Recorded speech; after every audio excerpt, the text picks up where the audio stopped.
नमस्कार, मनी गुरु देख रहे हैं आप और आपके साथ मैं हूं स्मिता रशाल। आरबीआई ने ब्याज दरों में 25 बेसिस पॉइंट की कटौती कर दी है। इससे आने वाले दिनों में न सिर्फ आपके लोन सस्ते हो जाएंगे बल्कि आपके लिए निवेश के और भी मौके बढ़ेंगे। बस जरूरत है रेट कट के हिसाब से पोर्टफोलियो में थोड़ा सा चेंज कर लें।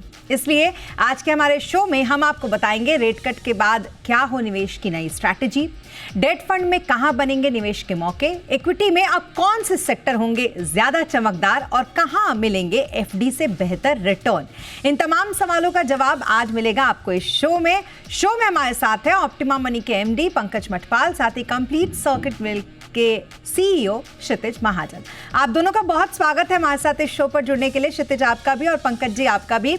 तो जिसका इंतजार था एक बार फिर, और खास करके जी बिजनेस ने तो पहले ही इसके संकेत भी दिए थे कि रेट कट इस बार हो सकता है, और वही हुआ भी। एक बड़ा तोहफा फिर से मिला है 25 बेसिस पॉइंट का, लेकिन इसी के साथ काफ़ी राहत भी मिली उन लोगों को भी जिनकी ईएमआई चल रही है।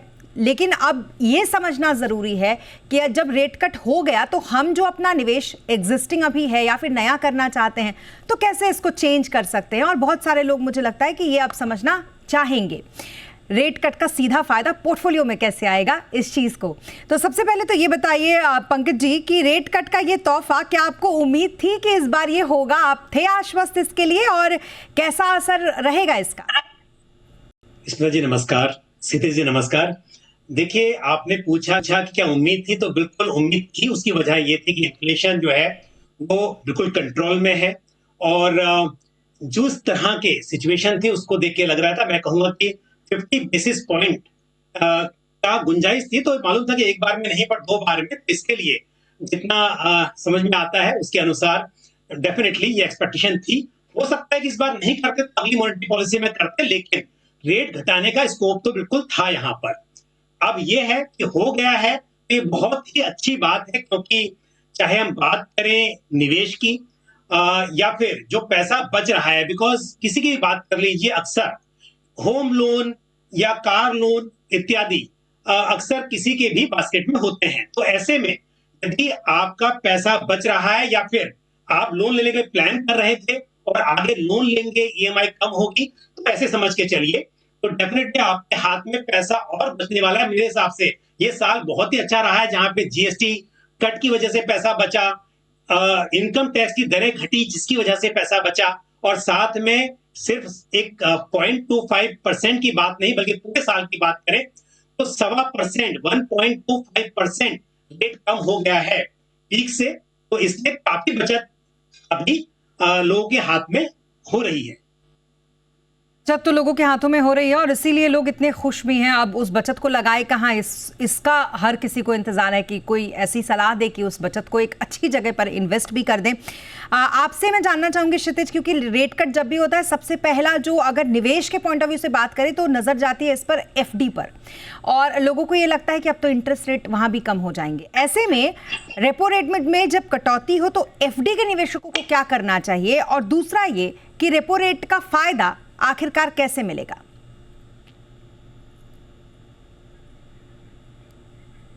क्षितिज आप म्यूट पर हैं।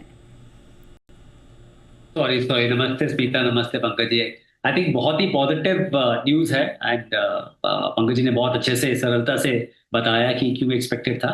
सो यस, आपके रेपो जो है, जो रेपो रेट है वो 5.25 हुआ है। जब एफडी की बात करते हैं Smita, good part about FD is कि दैट जो आपने रेट लॉक किया हुआ ऑलरेडी एफडी में, वो रेट वही रहता है इररिस्पेक्टिव ऑफ रेट जो भी हो जाए।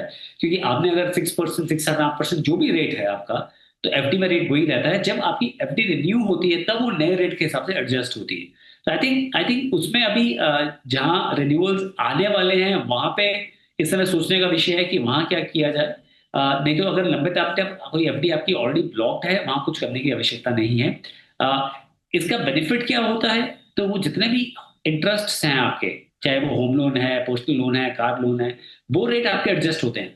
सबसे बड़ी बात है स्मिता, हमारे कॉर्पोरेट वर्ल्ड के लिए, जिसमें सारे कॉर्पोरेट्स इन्वेस्ट करते हैं या फिर वो बोरो करके कैपेक्स करते हैं, उसके लिए बहुत अच्छा साइन है। अब कोई भी AAA रेटेड कंपनी, अगर आपका रेपो आज 5.25 है, वो 6.5 के बीच में ब्रैकेट में फंड रेज कर सकती है। जब कॉस्ट ऑफ फंड आपकी कम हो जाती है, वहां पे आपका ओवरऑल बर्डन कम हो जाता है और आपका कैपेक्स स्टेप अप हो जाता है। आई थिंक ये बहुत पॉजिटिव साइन है कॉर्पोरेट इंडिया के लिए और हमारी कैपिटल मार्केट्स के लिए। जहां पे ईएमआई कम हो जाती है, आपके हाथ में कैश इन हैंड बढ़ जाता है जो इंडिविजुअल्स ले रहे हैं। अब इस साल में देखिए स्मिता, पहली चीज आपकी टेक होम सैलरी बढ़ी because of income tax slab जो पॉजिटिव चेंज हुए, फिर जीएसटी कट हुआ, आपके ओवरऑल एक्सपेंसेस कम हुए, अब ईएमआई आपकी ऑलमोस्ट 2.5% के आसपास कम हो रही है। तो आई थिंक मतलब जब से रेट कट होने शुरू हुए हैं तो home loan on an average आपको 7.10 7.15 के आसपास हो सकता है, सब 7 भी, जैसे अगर 25% का एक और रेट कट आता है अगली पॉलिसी में उससे कम भी मिले तो आपकी ओवरऑल डिमांड जो है चीजों की बढ़ती है और लोगों के पास अफोर्डेबिलिटी बढ़ती है। I think it's a very positive sign circular economy के लिए, जहां मनी सर्कुलेशन में आता है वहां पे ग्रोथ भी ज्यादा होती है, तो it's a very positive sign. Yes, but on a lighter note अगर आप देखें तो लाइफस्टाइल खर्चा इतना ज़्यादा बढ़ जाता है कि वो जो आपके हाथ में बचत के पैसे आते हैं वो आपको समझ ही नहीं आते कि वाकई आपके पास अब कैश फ्लो जो है वो ज़्यादा हो रहा है, क्योंकि दूसरी तरफ का जो खर्च है वो भी उसी हिसाब से बढ़ता है और कंजम्पशन बढ़ना भी कहीं ना कहीं बेटर ही होता है देश के लिए। अब आपसे पंकज जी एक चीज़ मैं समझना चाहूँगी कि अगर बैंक में आपके पास वाकई पैसे पड़े हैं और रेपो रेट क्योंकि अब कम हो रहे हैं तो और भी ऑप्शन हैं आपके पास निवेश के, ऐसे में बैंक में पड़े हुए पैसों को और कहाँ आप इन्वेस्ट कर सकते हैं एफडी के बजाय, और कौन से बेटर ऑप्शन आपके लिए हो सकते हैं? बिल्कुल, देखिए जैसा अभी क्षितिज ने भी बताया कि ऑलरेडी आपकी एफडी है तो उस पर जो रेट है वो तो फिक्स है, क्योंकि एफडी के ऊपर जो रेट ऑफ इंटरेस्ट, अगर वो 5 साल की एफडी है तो 5 साल तक आपको वही रेट मिलेगा जिस पर आपने वो बुक की थी। लेकिन यदि अभी पैसा पड़ा हुआ है सेविंग्स अकाउंट में और उसे आपको निवेश करना है या फिर नया कोई पैसा आने वाला है फ्रेश आपके पास जिसे आप निवेश करने के बारे में सोच रहे हैं, तो क्योंकि एफडी का रेट भी कम होगा, अब लोन का रेट कम होगा तो खुशी की बात है, लेकिन एफडी पर भी रेट कम होगा और हो सकता है कि आने वाले समय में जो स्मॉल सेविंग्स स्कीम्स हैं उसका भी रेट कम हो, तो इसके लिए आपको दूसरे विकल्प तलाशने होंगे। अब हम सिर्फ ये नहीं कहेंगे कि आपको जो फिक्स्ड इनकम इंस्ट्रूमेंट्स हैं या जो एफडी जैसे मतलब इंस्ट्रूमेंट्स हैं वहीं पे करना है। पहली बात, आपकी जरूरत के हिसाब से आपको किस किस एसेट क्लास में निवेश करना है वो बात आपको ध्यान में रखनी चाहिए। तो यदि आपका लॉन्ग टर्म विजन है, लॉन्ग टर्म गोल है, तो डेफिनेटली वहां पर आप इक्विटी फंड्स में निवेश करेंगे, हाइब्रिड में करेंगे, वो आपको बिल्कुल अपने गोल के हिसाब से ही तय करना होगा। लेकिन यदि आप सोच रहे थे कि शॉर्ट टर्म के लिए आपको निवेश करना है तो फिर आपको डेट ओरिएंटेड फंड्स में निवेश करना चाहिए, या फिर उसके साथ साथ प्योर डेट की बजाय कुछ ऐसे फंड्स भी होते हैं जहां पर इक्विटी की मात्रा बहुत छोटे रूप में होती है। तो इस तरह के जो कंजर्वेटिव हाइब्रिड फंड्स हैं, इक्विटी सेविंग्स फंड हैं, इनकम प्लस आर्बिट्राज फंड्स हैं या आर्बिट्राज फंड्स हैं, इस तरह के फंड्स में भी निवेश आप कर सकते हैं। तो जैसा मैंने कहा कि पहली बात तो यह है कि अपने गोल के हिसाब से आप एसेट एलोकेशन कीजिए, लेकिन अगर आपको शॉर्ट टर्म के लिए करना है और एफडी से बेहतर रिटर्न्स की उम्मीद आप करते हैं तो फिर इस तरह के फंड्स मैंने सुझाए हैं उनमें निवेश किया जा सकता है। बिल्कुल, तो ये रहे आपके लिए वो निवेश के ऑप्शंस। अगर आप चाहें तो शॉर्ट टर्म मीडियम ड्यूरेशन जो फंड्स होते हैं डेट फंड उसमें निवेश कर सकते हैं, banking and PSU date funds होते हैं उसमें आप निवेश कर सकते हैं, पंकज जी की सलाह। लेकिन आगे और भी जानेंगे कि और कहाँ पर डेट में ऑप्शन है, लेकिन आपसे ये समझना चाहेंगे यहाँ पर क्षितिज की रेट कट का कितना असर आप अब इक्विटी के निवेश पर देख रहे हैं, और अब इक्विटी में कहाँ कहाँ कौन कौन से ऐसे सेक्टर्स हैं जो आगे आपको बहुत बेहतर करते हुए दिखेंगे?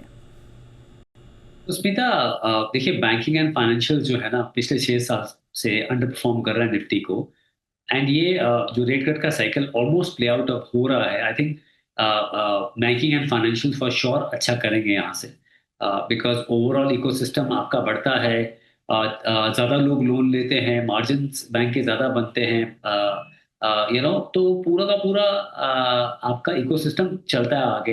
एनबीएफसीज का बेनिफिट होता है, हाउसिंग फाइनेंस कंपनीज अच्छा करती है, जितना वो ज़्यादा लेंड करती हैं उतना ज़्यादा मार्जिन्स, उतना ज़्यादा प्रॉफिट बनाती हैं।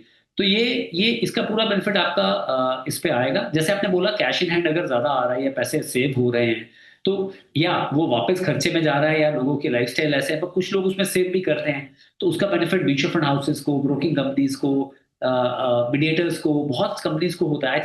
I think overall banking financial service अच्छा करेगा, कंजम्पशन सेक्टर बहुत अच्छा करेगा आपका, बिकॉज डिस्क्रिशनरी स्पेंड स्पेशली बढ़ता है। तो जो डिस्क्रिशनरी कंज्यूमर ओरिएंटेड कंपनीज हैं, चाहे वो ट्रैवल हो, होटल हो या व्हाइट गुड्स हो, ब्रांड गुड्स हो, वो आपका वो बहुत अच्छा करता है। साथ में ऑटोमोबाइल बहुत अच्छा करता है, बिकॉज जहाँ पे आपका ईएमआई का बर्डन कम होता है, पीपल लाइक टू अपग्रेड, चाहे वो टू व्हीलर में अपग्रेड करें या फोर व्हीलर में अपग्रेड करें, तो उसका बहुत बेनिफिट आता है। तो ओवरऑल दिस सारे sectors tend to do well.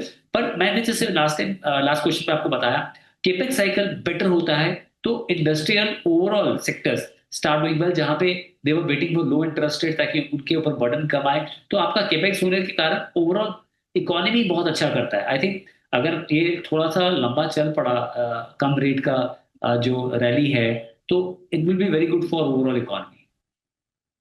बिल्कुल, तो इसीलिए ये जो सेक्टर्स हैं ये आपको बेहतर करते हुए दिखेंगे। रेट कट का असर जो है वो इन सेक्टर्स पे पड़ेगा जो इस वक्त आपको बताया क्षितिज ने। आपसे भी इसी तरीके से स्पेसिफिक सेक्टर्स में जानना चाहूंगी आप पंकज जी, अगर रेट कट का असर सीधे डेट में कौन से ऐसे स्पेसिफिक फंड्स हैं जहां पर पड़ता हुआ आप देख रहे हैं? देखिए, अगर हम ऐसे इक्विटी की बात करें, क्योंकि जैसा अभी क्षितिज ने भी कहा, मैं बिल्कुल सहमत हूं इस बात से। इस वक्त सिर्फ रेट कट की बात नहीं है, बल्कि हमने इस साल में जो देखा कि जीएसटी के रेट कम होने से या इनकम टैक्स की दरें कम होने से हाथ में पैसा ज्यादा आया। हल्का पे एग्जाम्पल दिया कि लाइफस्टाइल एक्सपेंस भी बढ़ जाएगा, ये भी बात सही है। लेकिन फिर भी अगर आप पैसा बचाते हैं तो उस पैसे को लाइफस्टाइल के रूप में मान लीजिए। तो ऑटोमोबाइल की हम बात करें, कंजम्पशन की बात करें और कैपिटल गुड्स की बात करें, रियल एस्टेट में देखिए, एक तो यह है कि आपकी ईएमआई कम हो रही है तो लोन लेना आसान हो गया है, ज्यादा लोन ले सकते हैं। उसके साथ साथ एक बात और भी इंपॉर्टेंट है कि जो इंटरेस्ट रेट कम होंगे तो बिल्डर्स भी तो लोन लेते हैं ना प्रोजेक्ट कंप्लीट करने के लिए, तो उनकी भी कॉस्ट कम होगी। अगर बिल्डर्स उसे पास ऑन करना चाहें तो सीधी सी बात है कि जो घर घर की दरें हैं या कॉमर्शियल प्रॉपर्टी कुछ भी हो, उसके भी प्राइस कम हो सकते हैं। तो इसके लिए रियल एस्टेट सेक्टर में भी आप काफी यहाँ पर ग्रोथ देख सकते हैं। पर अगर हम बात करें सिर्फ डेट ओरिएंटेड फंड्स में कहां पर करना चाहिए, तो अगेन जैसे मैंने पहले बोला, पहली बात अपने गोल्स के हिसाब से आपको तय करना होगा कि किस तरह के फंड्स हैं। लेकिन फिर भी अगर हम डेट में कहें तो Nippon India corporate bond fund, Bajaj Finserv banking and passive debt fund, ये डेट फंड्स हो सकते हैं। उसके अलावा अगर थोड़ा सा आप हाइब्रिड में जाना चाहें तो Edelweiss equity savings fund, ICICI prudential balance advantage fund, axis income plus arbitrage fund of fund, ये कुछ फंड्स हो सकते हैं जिन्हें आपको अपने पोर्टफोलियो में शामिल करने पर विचार करना चाहिए। बिल्कुल, तो पंकज जी ने अपने फंड भी आपको रिकमेंडेशन में बता दिए और उन फंड में तो आप निवेश कर ही सकते हैं। उसके अलावा और भी कई सारे ऐसे जगह हैं जहां पर डेट फंड में, जैसे लिक्विड फंड हो गया या लिक्विड ईटीएफ हो गया, जो आजकल काफ़ी बेहतर कर रहे हैं। अगर आप देखें पंकज जी तो मेरे ख्याल से वैसे भी ईटीएफ की तरफ लोगों का रुझान इन दिनों काफ़ी ज़्यादा बढ़ा है। इन सब जगहों पर आप निवेश कर सकते हैं। अब आगे थोड़ी सी निवेश की स्ट्रैटेजी जो है वो लोगों को चेंज करनी पड़ेगी। अब तो हमने बस ये बताया कि आपके लिए कहां पर रेट कट का जो असर है वो दिखेगा, लेकिन वो असर अपने पोर्टफोलियो में आप कैसे लेकर आएंगे ये भी जानना जरूरी है। वो जानेंगे ब्रेक के बाद।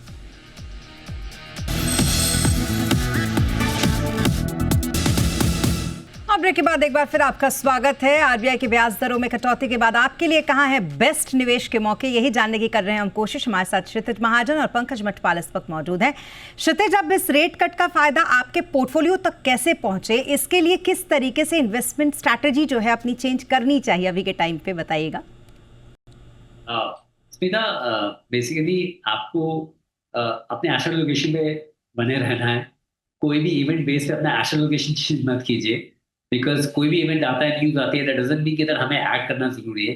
बस ये देखिए कि दैट एसेट लोकेशन के हिसाब से आपने जो फिक्स इनकम के फंड्स ले रखे हैं उसमें ड्यूरेशन क्या है, बिकॉज फिक्स इनकम में बेनिफिट तभी मिलता है जब आपका ड्यूरेशन उसको प्ले करता है। सो हमेशा मैं बोलता हूँ दैट आप जब भी फिक्स इनकम एलोकेशन कर रहे हैं तो जितना आपका ड्यूरेशन ऑफ मनी है उतनी ही ड्यूरेशन की मैच्योरिटी लीजिएगा। यील्ड टू मैच्योरिटी एक होता है और एक आपका पोर्टफोलियो का एवरेज मैच्योरिटी होता है। जो आपने यील्ड फिक्स किया है उतनी एवरेज मैच्योरिटी में फिक्स करिए जो आपके फंड की ड्यूरेशन। मान लीजिए 3 साल के बाद आपको फंड चाहिए तो ऐसे ही पेपर लीजिएगा, शॉर्ट टर्म फंड हो या कॉर्पोरेट बॉन्ड फंड हो या क्रेडिट रिस्क फंड हो, जिसकी एवरेज मैच्योरिटी 3 साल की हो, ताकि आपको मार्क टू मार्केट रिस्क नहीं मिले। अभी जितने भी पोर्टफोलियोज हैं उसमें एक्चुअल में रेट ट्रांजिट नहीं हुआ है, रेट कट तो हो गया है बट 10 ईयर अभी भी हमारा 6.4 प्लस पे है। तो आई थिंक जब वो ट्रांसलेट होगा रेट, तब आप देखेंगे आपके पोर्टफोलियोज में एक्चुअल में जो रिटर्न बनना है, जो हमेशा कैपिटल एप्रिसिएशन से बनता है, वो बनता दिखेगा आपको। तो 5 साल से नीचे में आप डेट फंड्स ही रखिए या at the max balance advantage fund रखिए। डेट को प्ले करने के लिए आप अपना एक कॉर्पोरेट बॉन्ड फंड या शॉर्ट टर्म बॉन्ड फंड लीजिए और 5 साल के ऊपर आप इक्विटी फंड्स रखें। इक्विटी फंड्स में वो फंड्स आप थोड़ा देख सकते हैं जिनके पास एलोकेशन थोड़ा ज्यादा है बैंकिंग फाइनेंशियल सेक्टर की तरफ, मैन्युफैक्चरिंग सेक्टर की तरफ, आपके कंजम्पशन सेक्टर की तरफ, और या जिसके पास थोड़ा एलोकेशन आपके रियल एस्टेट सेक्टर में जो अच्छी कंपनीज है उनमें थोड़ा बहुत भी है, क्योंकि उनका भी बेनिफिट काफी ज्यादा होगा। अगर आपने ऐसे पोर्टफोलियोज नए लिए हैं तो आपको ट्रांसलेट होता हुआ अपने पोर्टफोलियोज में इक्विटी में थोड़ा ज्यादा दिखेगा ये रेट कट का बेनिफिट। अगर आप ऑलरेडी एग्जिस्टिंग इन्वेस्टर्स हैं तो ज्यादा कुछ करने की जरूरत नहीं है कि आप नए फंड्स ऐड करें, एग्जिस्टिंग फंड में ही फर्दर टॉप अप उन फंड्स में करें जहां पे सेक्टर्स में एलोकेशन थोड़ा ज्यादा है, तो उसका बेनिफिट आपका आएगा। देखिए चर्न का एक कॉस्ट है, वो होता है कैपिटल गेन। सो चर्न लास्ट चीज होनी चाहिए जब आप रीबैलेंस करने के बारे में सोच रहे हो। अगर आपके पास फ्रेश एलोकेशन है तो उसके थ्रू आप रीबैलेंस करें। So that's how you should play this out. बिल्कुल, stay invested is a best policy फिलहाल के लिए, आपकी तरफ से यही राय। अभी हमसे जब हम ये शो कर रहे हैं इसी दौरान एक मेल के जरिए एक सवाल आया है पंकज जी, मैं चाहूँगी आप इसका जवाब दीजिएगा हमारे पास मनी गुरु के इस मेल आईडी पर। हमारा जो ये शो देख रहे हैं वो हमसे पूछ रहे हैं आरसी भटनागर जी जो सीनियर सिटीजन हैं, उनको ये जानना है कि इस रेट कट का जो फायदा होता है वो जल्दी बैंक देती नहीं है, और अगर दे भी दे तो फिर उन्हें, यानी कि क्योंकि वो सीनियर सिटीजन हैं उनके पैसे उन्होंने एफडी कर रखे होंगे हो सकता है बैंक में, कैसे दिखेगा इसका फायदा, उन्हें कैसे मिलेगा?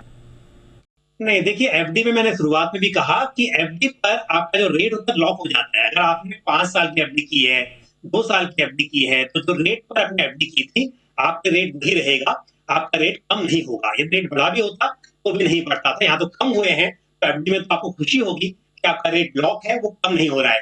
लेकिन लोन में उम्मीद है कि जल्दी ही वो पास ऑन करेंगे। और पता नहीं, टाइम एक बात मैंने एक में कैलकुलेशन की थी जो बहुत ही इंपॉर्टेंट है। इस सवाल का जवाब बहुत सिंपल है कि एफडी पर कोई भी फर्क नहीं पड़ेगा। जो एग्जिस्टिंग एफडी है, नई एफडी कोई करेंगे तो उस पर नया रेट लागू होगा। लेकिन मैं एक बात बताता हूं स्मिता जी, एक छोटी सी कैलकुलेशन है। ये पूरा जो इस साल में 1.25% का रेट कट हुआ है, किसी ने अगर 50 लाख का लोन लिया हो और 9% की मान लीजिए उस वक्त इंटरेस्ट रेट चल रहा था जो कि एवरेज, तो 44,986 की ईएमआई थी। और ये जो 1.25% का घटने के बाद 7.75% का इंटरेस्ट रेट आ गया है, तो आपकी ईएमआई हो जाती है 41,047 रुपी, यानी कि 3,939 रुपीज पर मंथ। एक साल में 47,268 यानी 47,000 रुपीज का फायदा आपको हो रहा है एक साल के अंदर। और एक बात और कहूंगा कि अगर आपने 20 साल का लोन लिया है और सेम ईएमआई जो आपकी 44,986 की थी, आप उसे घटवा नहीं रहे हैं, वो सेम है, तो 20 साल का लोन 16 साल में पूरा हो सकता है। तो यहाँ पैसा बच कितना रहा है, उसे कहाँ निवेश करना है, उसके बारे में सोचिए। एफडी का रेट ऑफ इंटरेस्ट आपका अगर लॉक है, पहले से ली हुई है, वो सेम रहने वाला है। बिल्कुल, मुझे लगता है कि हमारे इस ऑनगोइंग शो में ही उनको अपने सवाल का जवाब मिल गया। क्षितिज, मैं आपसे जानना चाहूँगी फंड सजेशंस आपके अभी के टाइम पे क्या रहेंगे नए इन्वेस्टर्स या फिर जो पहले से इन्वेस्टेड हैं उनके लिए भी? आई थिंक ब्रॉडली मैंने क्या बोला, जो एग्जिस्टिंग इन्वेस्टर्स हैं वो अपने लिए, अगर उनके पास पूरी बकेट है उनके पास across large cap, flexi cap, index funds, gold, multi cap, तो आई थिंक ज़्यादा कुछ करने की जरूरत नहीं। लिक्विड में आप HDFC या कोई भी फंड देख सकते हैं, आदित्य बिरला का है, कोटक का है, साथ में आप एक पोर्टफोलियो एक फ्लेक्सी कैप फंड का ले सकते हैं, HDFC, बराक पारेख, इन्वेस्को, किसी भी मल्टी कैप ले सकते हैं। एक डेट फंड जरूर रखिए यहाँ पे, बिकॉज जितना भी इक्विटी मार्केट में अपॉर्चुनिटी हो, आपको हमेशा एसेट एलोकेशन अपनी इंटैक्ट रखनी है। प्लीज सारा पैसे आप जो है इक्विटी में तभी डिप्लॉय करें जब आपके पास डिस्पोजेबल इनकम हो to take care of your emergency expense, but otherwise asset allocation जो डिसाइड किया उस पर रहिए। एक मीडियम टर्म फंड देख सकते हैं, एक्सिस का है, कोटक का डायनामिक बॉन्ड फंड अच्छा फंड है। इस मार्केट की अनिश्चितता में एक बैलेंस एडवांटेज फंड भी रखिए। HDFC और ICICI के tried and tested balance funds हैं, आप वो देख सकते हैं, और ICICI के कॉर्पोरेट बॉन्ड फंड अपने पोर्टफोलियो में डाल सकते हैं। थोड़ा कॉन्जर्वेटिव पोर्टफोलियो है, जहाँ पे थोड़ा सा हाइब्रिड और एग्रेसिव पोर्टफोलियो रहेगा, वहाँ पे आप मल्टी कैप और लार्जर मिड कैप एलोकेशन कर सकते हैं। स्मॉल और मिड कैप इस समय मैं बोलूँगा अवॉइडेबल है फॉर द टाइमिंग। आप या तो सिप करें अगर आपको एक्सपोजर लेना ही है, लमसम STP रूट के थ्रू आप अवॉइड करें। बिल्कुल। तो एचडीएफसी का लिक्विड एबीएसएल सेविंग फंड यानी कि आदित्य बिरला का यहाँ पर सेविंग फंड आपके लिए, और इसके अलावा और भी कोटक इमर्जिंग इक्विटी फंड जो इस वक्त आपके सामने है स्क्रीन पर, ये क्षितिज महाजन की आपके लिए सलाह। पंकज जी, वेरी क्विकली आप भी अपने फंड्स के सजेशंस दे दीजिए। मैंने वैसे फंड्स के नाम पहले बता दिए, दोबारा रिपीट कर देता हूँ। हाँ। अगेन, अगर आपको इक्विटी के फंड्स करने हैं लॉन्ग टर्म के लिए, तो बिल्कुल आपने जो एलोकेशन डिसाइड किया है, फंड डिसाइड किए, उनमें कीजिए large cap, mid cap, flexi cap, multi cap. But यहाँ पर बात स्पेसिफिक हो रही है कि डेट में अपॉर्चुनिटीज क्या हो सकती हैं, क्योंकि एफडी के रेट कम हो जाएंगे। तो again, Nippon India corporate bond fund, Bajaj Finserv banking and PSU debt fund, ये डेट कैटेगरी में, और कुछ हाइब्रिड में जैसे Edelweiss equity savings fund, ICICI prudential balance advantage fund और Axis income plus arbitrage passive fund of fund, इस तरह के फंड्स को आप एफडी के कंपैरिजन में अपने पोर्टफोलियो में शामिल कर सकते हैं। जी हाँ, तो पंकज भटपाल के भी ये फंड सजेशन आपके लिए, अगर आप चाहें तो इसे अपने पोर्टफोलियो में शामिल कर सकते हैं, और अगर आप पहले से इसमें इन्वेस्टेड है तो फिलहाल इन्वेस्टेड रहे। और thank you so much Pankaj ji, आपका भी इस शो पर जुड़ने के लिए, क्षितिज आपका भी, और बहुत अच्छे तरीके से समझाने के लिए कि रेट कट का फ़ायदा आपको कैसे मिलेगा, और फ़ायदे से ज़्यादा ज़रूरी है कि जो पहले से आपका निवेश है उसको आप कैसे जारी रखें, ना कि ये जो मूवमेंट आते रहते हैं उससे आप इन्फ्लुएंस हों। Thank you so much Kshitij, thank you so much Pankaj ji. और इसी के साथ मनी गुरु के आज के सेगमेंट में अभी के लिए बस इतना ही। आप बने रहें जी बिजनेस के साथ। नमस्कार।